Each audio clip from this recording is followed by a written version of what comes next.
Hello everyone, एक बार फिर से आप सभी का स्वागत है आपके अपने इस यूट्यूब चैनल एसीओ एजुकेशन पर। तो फ्रेंड्स, जैसा कि आपने थंबनेल में देखा, आज की ये वीडियो होने वाली है जीएस की स्ट्रेटजी के ऊपर।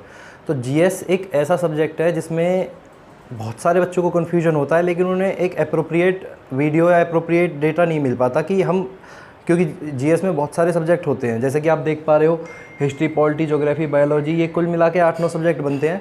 लेकिन इन स्टूडेंट्स को अप्रोप्रिएट डेटा मिल नहीं पाता कि हम कहाँ से पढ़ाई करें। बहुत से ऑनलाइन भागते हैं, ऑफलाइन भी भागते हैं, बुक्स को भी रीड करते हैं, लेकिन एक कॉन्फिडेंस जो है आ नहीं पाता है। तो आज की वीडियो उन्हीं लोगों के लिए है जो जीएस के लिए इधर उधर भागते हैं और उन्हें समझ नहीं आता कि हम क्या पढ़ें। साथ ही हम ये भी डिस्कस करेंगे कि कैसे आपको अपने अदर जो सब्जेक्ट्स हैं उनके साथ कैसे आपको इसे मेंटेन करके चलना है। स्टार्ट करने से पहले जिन लोगों ने मेरा ये चैनल एसीओ एजुकेशन सब्सक्राइब नहीं किया है तो फटाफट से मेरे चैनल को सब्सक्राइब कीजिए, और वीडियो अच्छी लगे तो लाइक, शेयर और कमेंट ज़रूर कीजिए।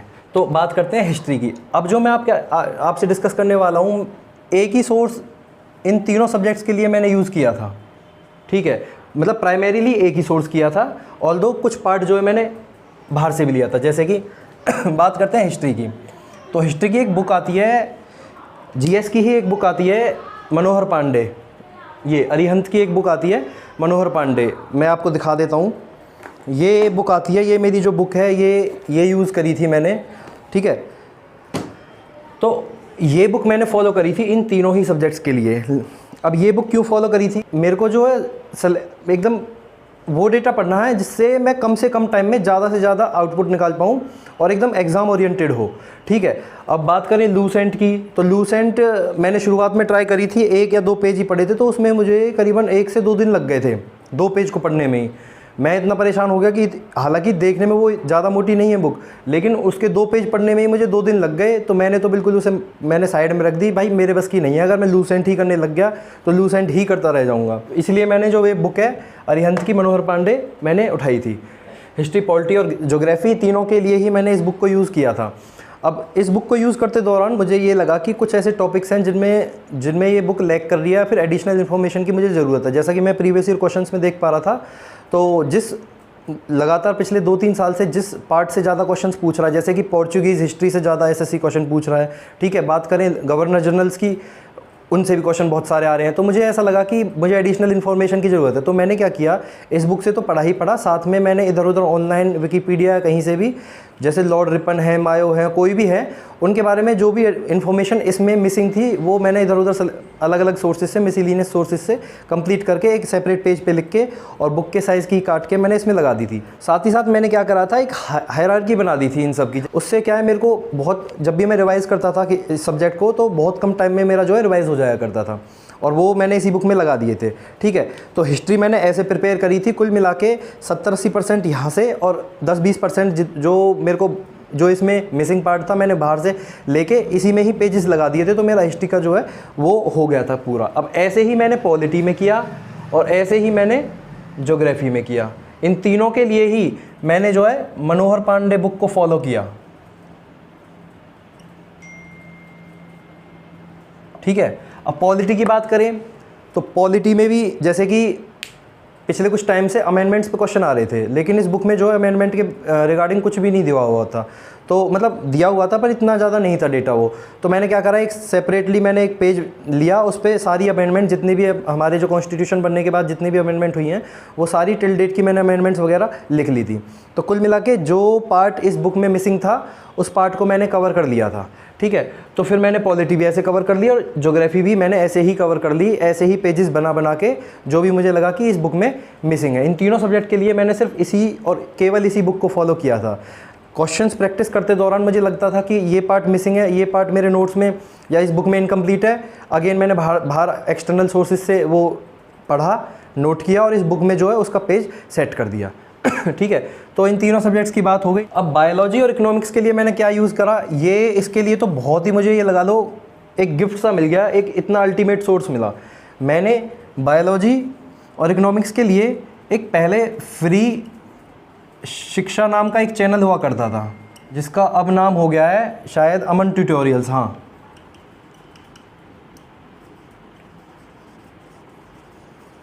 इस पे अब तो ये सर जो है दूसरे चैनल के साथ जो है इंटीग्रेट हो गए हैं, लेकिन इस पे एक सर हुआ करते थे, ज्ञान प्रकाश झा सर, अगर आपने नाम बहुत सारे बच्चों ने हो सकता है सुना भी हो इनका।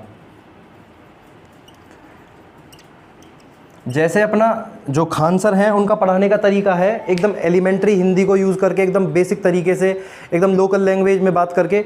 ऐसे ही ये ज्ञान प्रकाश झा जो सर हैं, इनका इतना अच्छा तरीका है पढ़ाने का, बहुत ही सटीक तरीके से और एकदम एफिशिएंट तरीके से पढ़ाते हैं। तो पर्सनली मुझे बहुत अच्छा लगा।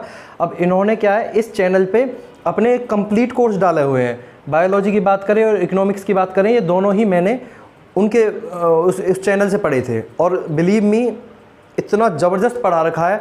आप 1 या 2 वीडियो देखोगे तो आपको ऑटोमेटिकली पसंद आ जाएगा। और सिलेबस भी उन्होंने ऑलमोस्ट सारा कवर कर रखा है। अब मैंने ऑलमोस्ट क्यों कहा, बायोलॉजी तो कवर कर रखी है उन्होंने 100%, ठीक है। लेकिन इकोनॉमिक्स में 2 पार्ट में होती है इकोनॉमिक, एक होती है माइक्रो इकोनॉमिक्स, एक होती है मैक्रो इकोनॉमिक्स। हालांकि हमारे जो क्वेश्चन है वो ज़्यादा मैक्रो से आते हैं, तो इन्होंने मैक्रो तो पूरी पढ़ा रखी है लेकिन माइक्रो नहीं पढ़ा रखी पूरी, ठीक है। क्वेश्चंस भी इससे हालांकि कम आते हैं, बट मैंने इन्हीं से करी थी और सिर्फ मैक्रो करी थी, तो मेरा काम हो गया था। लकीली क्वेश्चन नहीं आया था माइक्रो इकोनॉमिक्स से एग्ज़ाम में, ठीक है। तो आप ज़रूर एक बार देखिए उनकी वीडियो को। बायोलॉजी तो बहुत ही अच्छी पढ़ा रखी है उन्होंने, और आप देखोगे कि आप जैसे जैसे वीडियोस को देख रहे हो, आपको पैरेलली नोट्स बनाने हैं उनके, ठीक है, क्योंकि इवेंचुअली तो आपको रिवाइज़ करने हैं। आप नोट्स बनाओगे तो आपको लगेगा कि आपको साथ साथ वो याद भी हो रहा है। आपको सिर्फ आप आज पढ़ा आपने, 10 दिन बाद भी आपसे कोई पूछेगा तो 70-80% आपको याद रहेगा, क्योंकि पढ़ाने का तरीका बहुत ही ज़्यादा अल्टीमेट है। तो मैं आपको रिकमेंड करूँगा, आप ज़रूर एक बार ट्राई कीजिए। मैंने यहीं से पढ़ा था, ठीक है। अब बात करते हैं फिज़िक्स और केमिस्ट्री की। क्योंकि मेरा साइंस बैकग्राउंड था, तो मुझे इन सब्जेक्ट्स में कभी इतनी प्रॉब्लम हुई नहीं। तो मैं फ्रेंकली बताऊँ, मैंने ये दोनों ही सब्जेक्ट कभी पढ़े ही नहीं, ठीक है। एग्ज़ाम में इक्का दुक्का क्वेश्चन अगर आया होगा तो वो हो ही गया होगा, और बहुत ज़्यादा टिपिकल हो गया तो मैंने शायद छोड़ भी दिया हो। लेकिन ये दोनों सब्जेक्ट मैंने कभी नहीं पढ़े, क्योंकि मेरा साइंस से बैकग्राउंड था, तो इसलिए मेरे को थोड़ा एज था, ठीक है।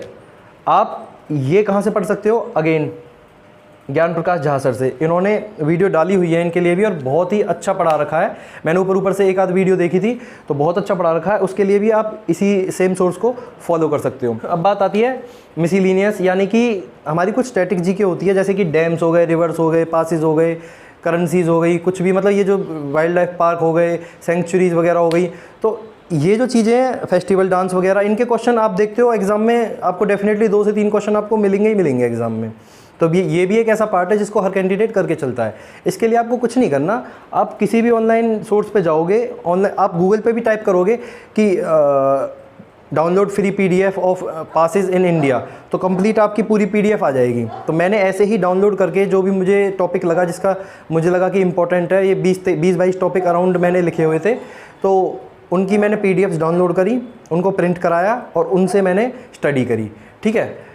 तो इसके लिए मैंने ये गूगल से ही PDFs निकाली, जो कि अड्डा 24/7 अड्डा 247 की थी, और टेक्स्ट बुक की भी थी, और आपकी ग्रेड अप की भी थी। तो मिसलिनियस तरीके से मैंने यहाँ से ये सारी चीज़ें कवर करी। बात आती है करंट अफेयर्स की। तो करंट अफेयर्स में यूँ तो एंडलेस सोर्सेज हैं, ठीक है। आज के टाइम में दुनिया भर के चैनल्स हैं, लेकिन मैंने 2 सोर्सेज को यूज़ किया। एक क्रेजी जीके ट्रिक्स, ये चैनल, इस नाम का चैनल है, और एक है आपका क्रैक एग्ज़ाम। इसके तो शायद आई थिंक 5 से 6 मिलियन फॉलोअर्स हो गए हैं, और इसके शायद 5 से 6 लाख जो है फॉलोअर्स हैं यूट्यूब पे, ठीक है। तो करंट अफेयर्स के लिए मैंने यहाँ से सिर्फ इन दो सोर्सेज से पढ़ाई करी, और मैंने इसके अलावा कुछ भी यूज़ नहीं करा, कुछ भी नहीं, 1 सेकंड के लिए भी। और मेरे को तो फ़ायदा मिला था एग्ज़ाम में। 2 से 3 करंट अफेयर डिट्टो मेरे यहीं से उठ के आए थे, इन्हीं 2 चैनल्स से, ठीक है। तो आप ये सोर्सेज बिल्कुल फॉलो कर सकते हो। आज भी ये बहुत अच्छा डेटा देते हैं, और बिलिंगुअल लैंग्वेज में जो है करंट अफेयर्स आपको पढ़ाते हैं। तो आप बिल्कुल एक बार 1-2 हफ्ते की वीडियो देख सकते हो उनकी। मेरे को बहुत परफेक्ट सोर्स आज भी वही लगते हैं। फ्रेंड्स, ये तो तरीका था कि आप GS के लिए कौन सा सोर्स यूज़ करें, कैसे पढ़ें, ये मेरी स्ट्रेटेजी थी, मैंने फॉलो करी थी। इट्स अप टू यू कि आपको ये कितना बेनिफिशियल लग रहा है, ठीक है। अब भाई ज्ञान तो एंडलेस है, आप कितना ही ज्ञान ले लो, कहीं से भी ले लो, लेकिन सिलेक्शन तो जो एग्ज़ाम में आ रहा है उससे ही होगा ना, वही पढ़ के होगा। तो बस ये एक टाइप से ये मान लो कि ये सीधा रास्ता है। अब आपको पॉइंट A से पॉइंट बी पे जाना है। अब कोई स्टूडेंट जाता है ऐसे ऐसे ऐसे, कोई जाता है ऐसे ऐसे, कोई ऐसे ऐसे घूम घूम के जाता है। तो 100 तरीके हैं। कुछ ऐसे बच्चे होते हैं जो डायरेक्ट जाते हैं, ठीक है। तो इट्स अप टू यू कि आप किस सोर्स को फॉलो करते हो, ये कम्प्लीटली आपकी चॉइस है। लिखने को मैंने ये सोर्सेज लिख दिए हैं, जैसे कि लूसेंट हो गई। मैंने आपको बताया कि मेरा तो सर चकरा गया था, 2 दिन मैंने किताब पढ़ी, मेरे को बिल्कुल भी नहीं लगा कि मैं इसे पढ़ पाऊँगा, तो इसलिए मैंने लूसेंट को पढ़ना बिल्कुल बंद कर दिया। अरिहंत से मैंने ये तीनों सब्जेक्ट यूज़ करे, तीनों सब्जेक्ट मैंने यहाँ से पढ़े। जो भी मुझे कमी लगी वो मैंने मिसलिनियस तरीके से कंप्लीट करके इस बुक में पेजेस इंस्टॉल कर दिए, ठीक है। और जीएस की एक बुक आती है 7300 राकेश यादव सर की, उसमें एमसीक्यूज में क्वेश्चन होते हैं, बिलिंगुअल होते हैं, तो आप वो भी यूज़ कर सकते हो प्रैक्टिस करने के लिए। मैंने प्रैक्टिस ऑल्दो सारे सब्जेक्ट्स की नहीं, लेकिन 3 से 4 सब्जेक्ट की मैंने प्रैक्टिस यहीं से की थी, ठीक है। और किरण भी आप यूज़ कर सकते हो, लेकिन मैं पर्सनली ये सजेस्ट नहीं करता किसी को। और ऑनलाइन सोर्सेज की बात करें तो आप ऐप से भी पढ़ सकते हो, जैसे करियर विल ऐप हो गई, बहुत सारे टीचर्स हैं, वाईफाई स्टडी हो गया, मल्टी जो हैं यूट्यूब चैनल्स हैं, आप उनको फॉलो कर सकते हो। अब बात करते हैं अनदर इम्पॉर्टेंट एक्सपेक्ट की। आपको डेली 2 से 2.5 घंटे देने हैं इस सब्जेक्ट को, ठीक है। मैं कहूँ कि आप मैथ्स पढ़ रहे हो, मैथ्स के लिए आप दिन के 2.5 से 3 घंटे निकाल रहे हो, ठीक है भाई। 3 घंटे आपने मैथ्स को दे दिए, ओके। आपने 2 घंटे इंग्लिश को दे दिए, ठीक है। रीजनिंग के लिए आपने चलो 1 घंटा दे दिया, 1 घंटा आपने रीजनिंग को दे दिया, तो कितने हो गए? 3 2 5 और 1 6। और 2 घंटे आप डाल दो इसमें जीए के। भाई 24 घंटे के शेड्यूल में आप 7 से 8 घंटे तो पढ़ाई के लिए निकालोगे ही, ठीक है। अगर बहुत सारे बच्चे हैं जिनको जो जॉब वाले भी हैं उन पे इतना टाइम नहीं है, तो वो इनमें थोड़ा कम टाइम दे सकते हैं, जैसे 3 की जगह ऐसे 2 कर सकते हैं, इंग्लिश के लिए 2 की जगह 1 कर सकते हैं, ठीक है।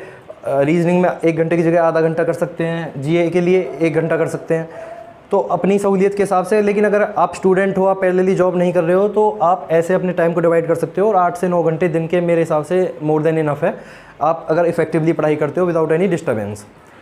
तो आपको क्या करना है कि 2 से 2.5 घंटे जीए को देना है। आप ये सब्जेक्ट पढ़ लिया, ये पढ़ लिया, ये पढ़ लिया, ये पढ़ लिया। इन सब्जेक्ट्स में से सबसे पहले आपको अपनी पसंद का, जो कि आप सबसे ज़्यादा आपको अच्छा लगता है पढ़ते टाइम, वो उठा लिया। सपोज़ मैं बात करूँ हिस्ट्री की, मैंने भाई हिस्ट्री उठा ली और हिस्ट्री पढ़नी स्टार्ट करी। हिस्ट्री को पढ़ने में मुझे करीबन 20 से 22 दिन लग गए, लेकिन मेरी 20-22 दिन में हिस्ट्री जो है एकदम ज़बरदस्त तरीके से हो गई। फिर अगेन लेकिन इनको तो, इन तीनों सब्जेक्ट्स को तो आपको पढ़ना ही पढ़ना है। ऐसा नहीं कि आप इन तीनों को बिल्कुल स्किप कर दो, ये तो स्किप करना ही नहीं है। इतना टाइम तो इनको तो देना ही देना है। साथ में आपको जीएस के सब्जेक्ट्स उठाने हैं, ठीक है। हिस्ट्री पढ़ी आपने, 20-22 दिन में आपकी हिस्ट्री पूरी कंप्लीट हो गई, ठीक है। अब अगले सब्जेक्ट पे आ जाओ। सपोज आपने पॉलिटी उठा ली, और ऐसे करते करते करते आपने ज्योग्राफी उठा लिया, आप बायोलॉजी पे पहुंच गए। अब बायोलॉजी पे पहुंचने में आपको मान लो 3 मंथ्स लग गए, और ये आपका मान लो 4th सब्जेक्ट है बायोलॉजी। तो इसे करते टाइम, यानी कि 4th मंथ में डेफिनेट सी बात है कि वही भूल जाते हैं, फेड हो जाता है प्रीवियस जो भी होता है।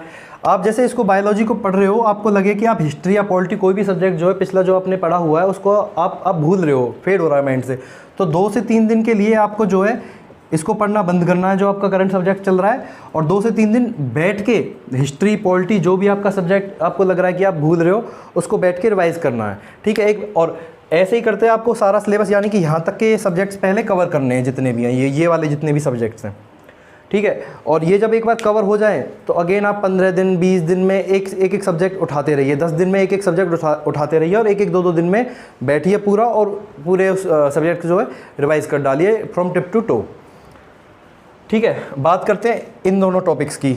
जब आपका एग्ज़ाम में 1.5 से 2 महीना रह जाए, तब इन दोनों पे फोकस कीजिए आप। भाई दोनों का तरीका मैंने आपको बता ही दिया कैसे करना है, क्योंकि ये ऐसे हैं कि हमें बस 1 टाइम की ज़रूरत है, क्योंकि प्री में आते हैं, मेंस में आते नहीं हैं, तो हमें बस ये यूज़ एंड थ्रो टाइप का सिस्टम है इनका। तो आपको क्या करना है, इन दोनों को 1.5 से 2 महीने पहले उठाना। फ्रेंड्स ये स्ट्रेटजी थी, मैंने आपको इसमें हर सब्जेक्ट का बता दिया कि कौन से सब्जेक्ट के लिए क्या मैंने फॉलो किया था, ठीक है। मैं आशा करता हूँ कि आप फॉलो करोगे, आपको डेफिनेटली इससे फ़ायदा मिलेगा। लेकिन मैं कहूँगा कि आप कुछ टाइम 10-15 1 या 2 वीक इसे अप्लाई करके देखो, अगर आपको फ़ायदा हो रहा है तो डेफिनेटली आप इसको फॉलो ऑन कीजिए, ठीक है फ्रेंड्स। तो आज की इस वीडियो में हमने सब कुछ डिस्कस कर लिया। आई थिंक जीएस के रिगार्डिंग आपका कोई भी जो डाउट है, कैसे पढ़ना है, कहाँ से पढ़ना है, कितना टाइम देना है, अब नहीं होगा। तो ठीक है, आज के लिए बस इतना ही रखते हैं। मिलते हैं अपनी अगली वीडियो में। तब तक के लिए स्वस्थ रहिए और पढ़ते रहिए।